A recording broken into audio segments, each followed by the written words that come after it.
Exemple de collision en deux dimensions. Une balle de billard de 0,17 kg se déplace à une vitesse vectorielle de 2,5 mètres par seconde s. Elle entre en collision avec une balle de 0,16 kg qui est au repos. Après la collision, la première balle se déplace à une vitesse vectorielle de 1,1 mètre par seconde s 42 degrés nord. Calcule la vitesse et la direction de la deuxième balle après la collision. Donc, voici le schéma avant et après la collision. Donc, avant la collision, j'ai ma vitesse, ma première balle, 2,5 mètres vers l'est, et ma deuxième balle est au repos, donc elle ne bouge pas. Après la collision, ma balle 1 va posséder une vitesse de 1,1 mètre avec comme direction S 42 degrés nord. Et ma deuxième balle, je ne connais ni la vitesse ni la direction, c'est la question. Donc, c'est ce que je recherche. Ce genre de problème-là ici, on sait que la quantité de mouvement initial est égale à la quantité de mouvement final. Puis je vous rappelle, la quantité de mouvement se calcule comme étant m fois v. Donc, initialement, qu'est-ce que j'ai? J'ai deux billes. Donc, j'ai ma première bille qui est M1I fois V1I, plus ma deuxième bille, M2I fois V2I. Et ça ici, ça devrait être égal à M1F, V1F, plus ρ final, ρ de ma deuxième balle ou ma deuxième bille de billard finale. Ici, cette donnée-là ici, c'est M2F fois V2F, mais comme j'ai mon inconnu ici, qui est mon V2, je vais le laisser juste ρ2 afin d'avoir un peu moins de variables. Et je remplace ici, donc la masse 1, 0,17 kg, multiplié par la vitesse de ma première bille qui est 2,5 mètres par seconde S, plus M2 qui est 0,16 fois 0. Donc, quand je calcule ça ici, j'ai juste ça ici. Cette partie-là vaut 0 parce que ma deuxième boule de billard, au départ, ne bouge pas. Donc, en calculant ça ici, ça me donne 0,425 kg multiplié par des mètres divisé par des secondes S. Et puis ça, c'est égal à ma quantité de mouvement finale qui est 0,17 kg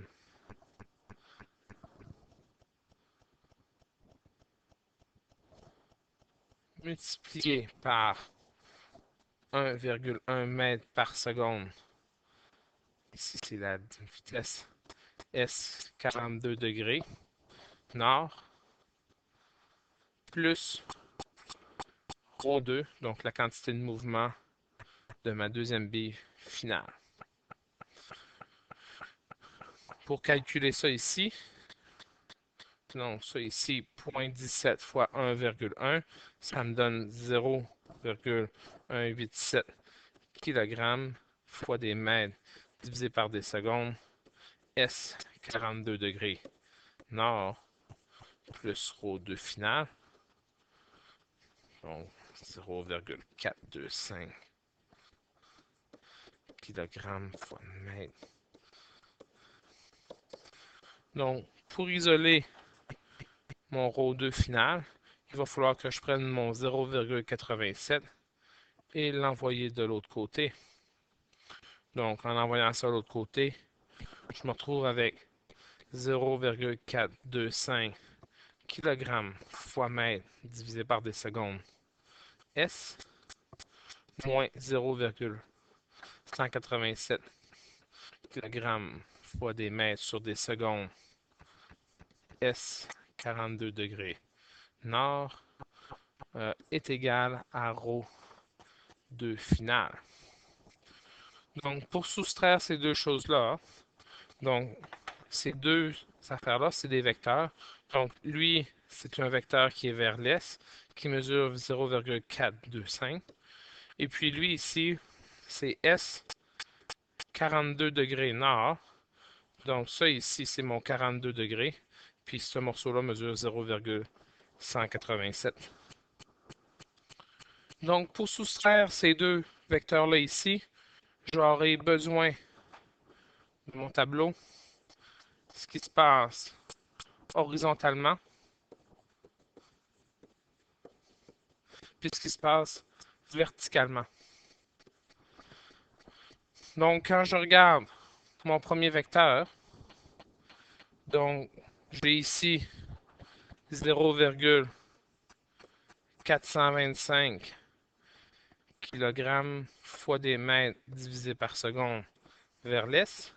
Et verticalement, ce vecteur-là, il n'y a absolument rien. Quand je regarde mon deuxième vecteur, on peut voir ici le côté qui est horizontal, c'est le côté adjacent, donc c'est le cos. Donc, je soustrais mes deux vecteurs. Hein. C'est pour ça ici, je vais mettre un moins. 0,187 cos de 42 degrés.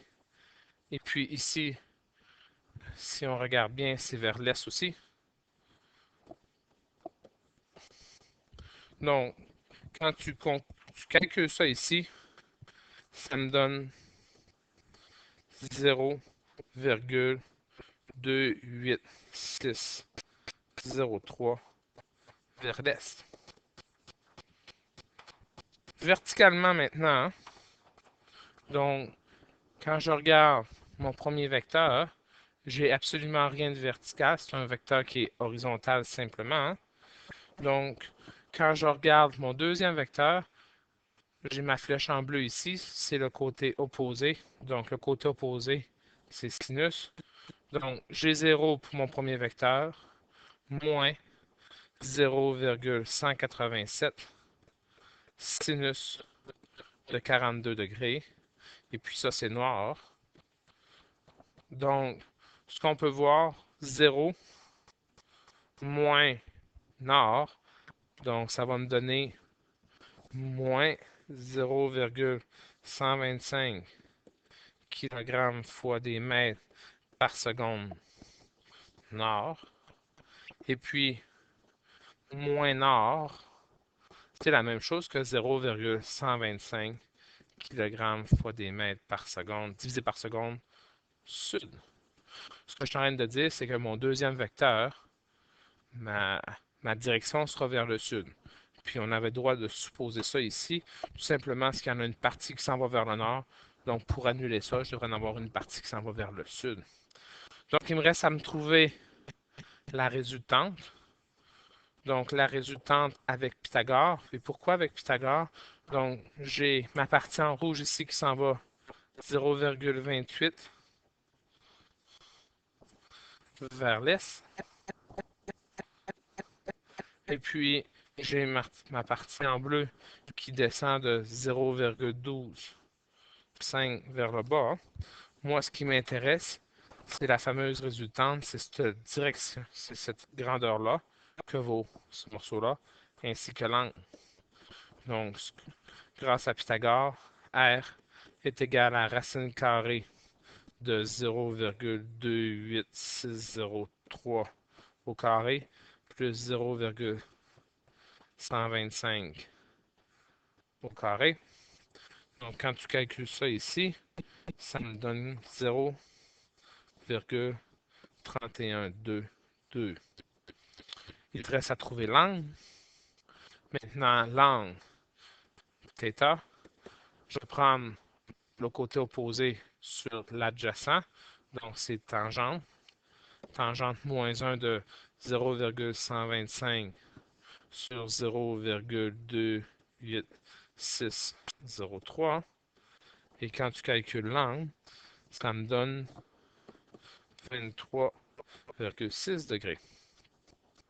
Si on remonte complètement en haut, Donc, mon R, c'est 0,3122. Et puis l'angle, c'est S, 23,6 degrés sud. Quand je remonte en haut, complètement ici, on se rend compte que quand je soustrais les deux vecteurs, donc l'opération que j'ai faite, ça me donne la quantité de mouvement de la deuxième bille de bouillard finale. Moi, ce que je demandais, c'était la vitesse. Donc, c'est pas tout à fait fini. Donc, ρ 2F, c'est égal à 0,3122. Et puis ici, si vous regardez, c'est des kilogrammes multiplié par des mètres divisé par seconde. S, 23,6 degrés sud. Et puis, c'est égal à M2 final fois V2 final. Ce qui m'intéresse, c'est V2. Et je connais M2 final. Donc, M2 final, c'est 0,16 kg. Donc, pour avoir seulement V2 final, j'ai besoin de diviser le 31,22 kg fois mètre divisé par seconde. S, 23,6 degrés sud. Et je le divise par 0,16 kg. Les kilogrammes s'annulent. Donc, en effectuant ça, V2 final, c'est égal à 1,95 mètres par seconde. S, 23,6 degrés sud. Donc, voici toute la démarche.